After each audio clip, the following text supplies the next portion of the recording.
আসসালামু আলাইকুম। Teach with YouTube চ্যানেলে আপনাদের স্বাগতম এবং আমি আরিফ। আজকে আমরা জিমেইলের পাসওয়ার্ড পরিবর্তন করব, তাও আবার কোনো ভেরিফিকেশন কোড ছাড়া। আমরা অনেকেই জিমেইলের পাসওয়ার্ডটা মনে রাখতে পারি না বা ভুলে যাই। তো এটা পরিবর্তন করার জন্য আমাদের প্রথমত জিমেইল অ্যাকাউন্টে যেতে হবে। জিমেইলে প্রবেশ করার পর ওপরের দিকে আমাদের যে প্রোফাইল আইকনটা আছে ওইখানে ক্লিক করতে হবে। এইখানে ক্লিক করার পর আমাদের যে কয়টা জিমেইল লগইন আছে সবগুলো শো করবে। তো আমরা যেটার পাসওয়ার্ড চেঞ্জ করব ওইটার ম্যানেজ অ্যাকাউন্টে যাব।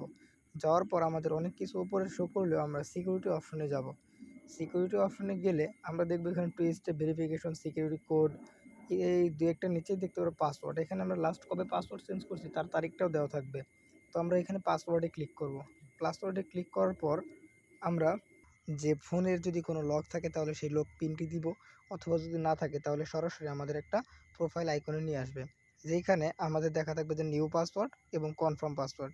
এখানে আমাদের যে প্রথম পাসওয়ার্ডটা ক্লিক করব সেই একই পাসওয়ার্ড নিচে কনফার্ম পাসওয়ার্ডে দেওয়ার পর ওকে দিলে আমাদের কাঙ্ক্ষিত জিমেলে পাসওয়ার্ডটা পরিবর্তন হয়ে যাবে।